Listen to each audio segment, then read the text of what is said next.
4200 5 जी 10 जी 15 जी 4200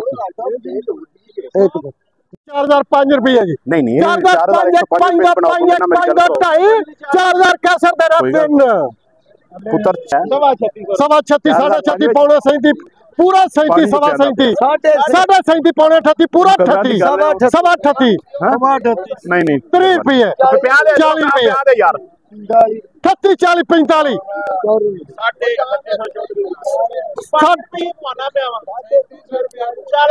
साढ़े 3800 रुपये साढ़े 3800 हो गया जी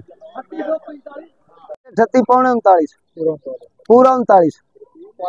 सवा 39 साढ़े 39 तेरी बोल साढ़े 39 4000 5 रुपए जी 10 जी 25 रुपए जी 30 रुपए जी 35 रुपए जी 40 रुपए 50 रुपए जी 55 जी 60 जी 75 जी 80 जी 4100 जी 5 जी 10 जी 4150 55 जी 60 जी 65 जी 70 जी 75 जी 80 जी 85 जी 90 जी 95 जी पूरा 4200 5 जी 10 जी 15 जी 4200 एक